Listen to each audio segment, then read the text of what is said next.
So the final form of vernacular drama that I want to talk to you about is called the morality play.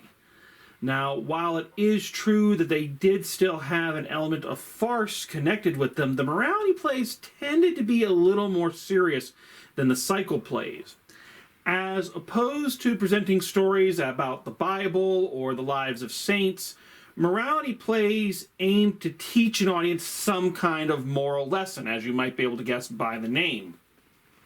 Think of them almost as children's fairy tales or fables, and they were presented in very much the same way, in broad terms, once again trying to speak to as many people in the audience as was possible.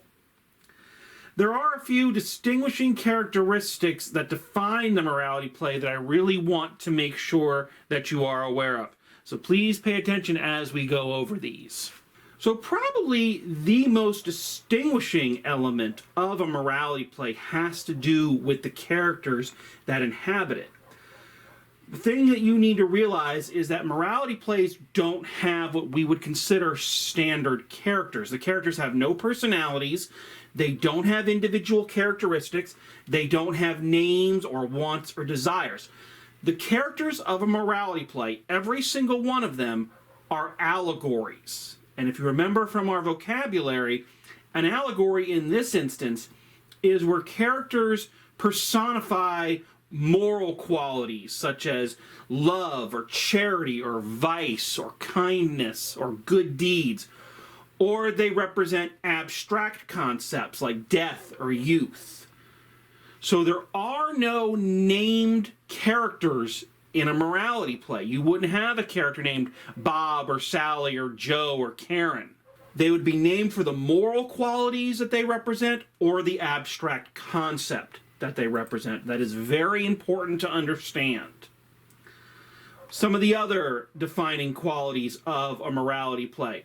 The character often takes a journey through which they learn a moral lesson, and in this case we mean a physical journey. The Middle Ages is one of the first times where we see plays where characters actually get up and go somewhere else. If you remember from the Greeks, they were very, very keen on that one location thing. Whereas morality play said, no, the character actually has to get up and go somewhere. So there are actually different locations in a morality play. The main characters of a morality play are not saints or lords. They are ordinary men and women. So these are not holy people that everyone was aspiring to be. These were supposed to represent the people in the audience, once again providing them a point of view character, someone they could see themselves as.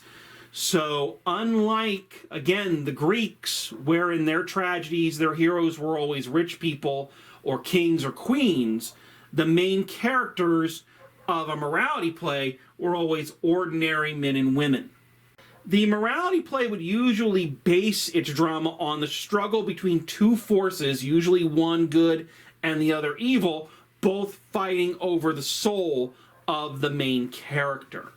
So if you can picture that, angel and devil on someone's shoulder, one telling them, go do good things, and the other one saying, no, go do bad things. That's essentially what the morality plays portrayed most of the time. So remember these key elements, the allegorical characters, the physical journey that the character has to get up and go on, the main characters being ordinary men and women, and the two forces at odds, both fighting over the soul of the main character. Probably the most famous morality play is the play Everyman, once again written by Anonymous. We have no name for this one. Everyman tells the story of every man, so there you see the example of the allegorical characters, who goes on a journey to discover who will go with him into the afterlife. An excellent example of a modern-day morality play would probably be the Pixar film Inside Out.